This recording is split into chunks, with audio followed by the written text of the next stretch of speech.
সত্যি বলতে যেভাবে মার্কেট ডাউনফলের দিকে এগোচ্ছে, যেভাবে মার্কেট ক্র্যাশ করছে, সেটা সত্যি বলতে ভয়ের তো বিষয়। মানে অনেকে হয়তো ভয় করছে, অনেকে এই ভয়, আমরা যারা রিটেল ইনভেস্টার আছি তারা বেসিক্যালি কিন্তু ভয় করছে যে এর পরে মার্কেট কি আদৌ রিকভার করবে, রিকভার করলে কবে করতে পারে। তো বিষয়টা হচ্ছে আজকের মার্কেট আবার কিন্তু ডাউনফল আমরা দেখতে পেয়েছি। সেই সঙ্গে সঙ্গে আমি অনেকগুলো বিষয় এই ভিডিওর মধ্যে ডিসকাস করব যে কেন এক্স্যাক্টলি এই মার্কেটটা ডাউনফলের দিকে এগোচ্ছে, বা মার্কেট কতটা কারেকশন হতে পারে। আরও বিভিন্ন যে সাইটগুলো রয়েছে তারা এক্স্যাক্টলি কি বলছে এই মার্কেটের ডাউনফলটাকে কেন্দ্র করে, সব কিছুই কিন্তু আলোচনা করব এই ভিডিওর মধ্যে। শুধু দয়া করে ভিডিওটি একদম শেষ অবধি কিন্তু দেখবেন, প্রচণ্ড ইনফরমেটিভ কিন্তু ভিডিও এটা হতে চলেছে। সো প্রথমে আসি আজকের নিফটি ফিফটি অর্থাৎ টপ যে 50 কোম্পানিজ আছে। সো নিফটি ফিফটি কিন্তু প্রায় 263 পয়েন্ট কিন্তু পড়েছে। 263 পয়েন্ট কিন্তু পড়ে যে জায়গাতে এসে সেটা হচ্ছে গিয়ে 22,829 পয়েন্টে কিন্তু এড হয়েছে আজকে নিফটি ফিফটি, অর্থাৎ 1%-এরও কিন্তু বেশি আজকের কিন্তু পড়েছে নিফটি ফিফটি।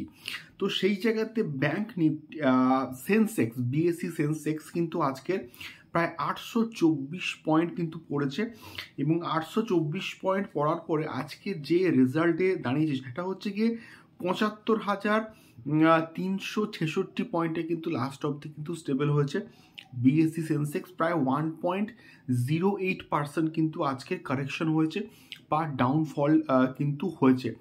তো টিল দেন আমি বলবো যে স্মল ক্যাপ এবং মিড ক্যাপ ইন্ডেক্স, এই যে দুটো ইন্ডেক্স আজকে টোটাল কিন্তু মিড ক্যাপ ইন্ডেক্স হচ্ছে প্রায় 3% এবং স্মল ক্যাপ ইন্ডেক্স প্রায় 4% কিন্তু আজকে ডাউন হয়েছে বা কারেকশন হয়েছে, আমরা যাকে এক্স্যাক্টলি কিন্তু বলে থাকি। এবং এটার অনেকগুলো কিন্তু ফ্যাক্টর রয়েছে। প্রথম কথা যে ডোনাল্ড ট্রাম্প অলরেডি কিন্তু আমরা জানি ইউএসের নতুন প্রেসিডেন্ট, এবং তিনি ট্যারিফ কিন্তু লাগিয়েছেন কানাডা এবং মেক্সিকোতে প্রায় 25%। এটা আমরা প্রত্যেকে কিন্তু জানিয়েছি। এটার একটা কিন্তু ইফেক্ট আমাদের ইন্ডিয়ান স্টক মার্কেটের উপরেও কিন্তু ইনডাইরেক্টলি কিন্তু পড়েছে। এবং যে জায়গাতে আমাদের ইন্ডিয়ান যে কারেন্সি অর্থাৎ রুপি, সেটা প্রায় 90-এর দিকে কিন্তু কন্টিনিউয়াসলি এগোচ্ছে, অর্থাৎ অনেকটা কিন্তু ইন্ডিয়ান ইকোনমি খারাপের দিকে কিন্তু এগোচ্ছে আস্তে আস্তে। এবং তার সঙ্গে সঙ্গে কলম্বিয়ার উপরেও সম্ভবত 25% ট্যাক্স মানে ট্যারিফ সেটা বসানোর হুমকিও কিন্তু নাকি দিয়েছে ডোনাল্ড ট্রাম্প। এটাও নাকি হতে পারে। এই এত কিছু কিন্তু ঘটনাগুলো কিন্তু ঘটছে। এবং তার সঙ্গে সঙ্গে এফআইআই এর কিন্তু সেলিং কন্টিনিউয়াসলি এখনো অবধি কিন্তু চলছে। এবং তার সঙ্গে সঙ্গে আমাদের যে ইউনিয়ন বাজেট আছে ফেব্রুয়ারির 1 তারিখে, তো সেই তার আগে কি হবে এতটা কনফিউজড মার্কেট এখন জাস্ট কি করবে বুঝতে পারছে না। তো এই রকম অবস্থা, মার্কেট কিন্তু ডাউনফলের দিকে আরও এগোতে পারে। তো বিভিন্ন যে ওয়েবসাইট রয়েছে তারা এক্স্যাক্টলি যে ডেটা দিচ্ছে সেই অনুযায়ী কিন্তু আমাদের প্রায় 63% কিন্তু মানুষজন বলছে যে মার্কেট কিন্তু আরও 10% মতো কিন্তু কারেকশন হতে পারে। যদি 10% কারেকশন হয় তাহলে নিফটি ফিফটি এখন যেটা রয়েছে 22,800 প্লাস পয়েন্টে, অর্থাৎ প্রায় 23-এর কাছাকাছি, তো সেইটা কিন্তু গিয়ে পৌঁছাবে প্রায় 20,000 পয়েন্টে। এবং 10-20% কিন্তু মানুষজন বলছে যে আরও 15% কিন্তু মানে কারেকশন হতে পারে মার্কেট। এবং যদি সেটা হয় তাহলে কিন্তু নিফটি ফিফটি 23,000 থেকে ডিরেক্ট কিন্তু মানে যাবে প্রায় 18,000 পয়েন্টে, যেটাও একটা কিন্তু খারাপ একটা দিক মার্কেটের ক্ষেত্রে। তো এই এতগুলো যে সিচুয়েশন বললাম, এতগুলো যে বিষয়পত্র শেয়ার করলাম, সো এই এতগুলো কারণ এবং তার সঙ্গে সঙ্গে ইউনিয়ন বাজেট, এই এতগুলো ফ্যাক্টরের জন্য কিন্তু মার্কেট এখন অবধি কিন্তু ডাউনফলের দিকে এগোচ্ছে বা মার্কেট পড়ছে। এবং যেটা মোদ্দা কথা আমি প্রত্যেকটা ভিডিওতে কন্টিনিউয়াসলি কিন্তু বলে আসছি, সেটা হচ্ছে কি কোথাও গিয়ে মার্কেট আরও কিন্তু পড়ার পসিবিলিটি রয়েছে।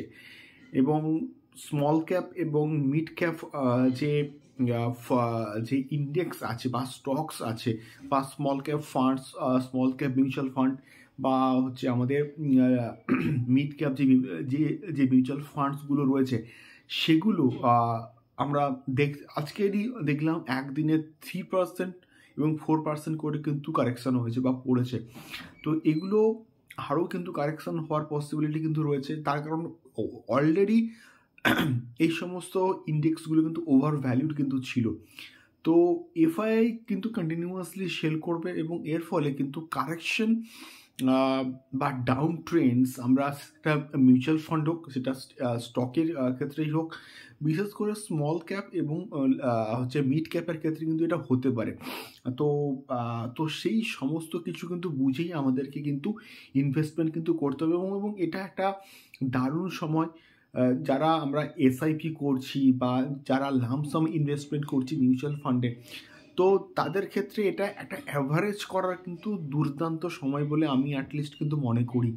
দেখা যাক।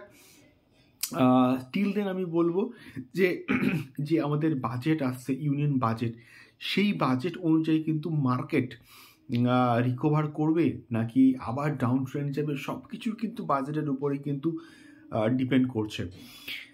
দেখা যাক। স্টিল দেন আমি বলবো যে এখন লার্জ ক্যাপের দিকে একটুখানি বেশি ফোকাস রাখতে, সেটা লার্জ ক্যাপ স্টকস হোক বা লার্জ ক্যাপ যে গিয়ে মিউচুয়াল ফান্ডস হোক বা আমাদের লার্জ ক্যাপ বা আমাদের ডেট ফান্ডস হোক, এই সমস্ত দিকে বেশি ফোকাস করাটাই আমার মনে হচ্ছে এখন ভালো হবে। এবং এখন সেক্টরাল ফান্ডসদের দিকে কম এগোনোই আমার মনে হচ্ছে যে ভালো হবে। এটাই ছিল আজকে মোটামুটি অ্যানালাইসিস ভিডিও। এরকম ইন্ডিয়ান স্টক মার্কেট এবং মিউচুয়াল ফান্ড সংক্রান্ত ভিডিওসগুলো পেতে গেলে অবশ্যই কিন্তু চ্যানেলটিকে সাবস্ক্রাইব করে আমাদের সঙ্গে থাকতে হবে এবং নতুন হলে অবশ্যই কিন্তু একটুখানি সাপোর্ট করতে হবে এবং কমেন্টস করে জানাবেন যে ভিডিওসগুলো কেমন লাগছে। ধন্যবাদ।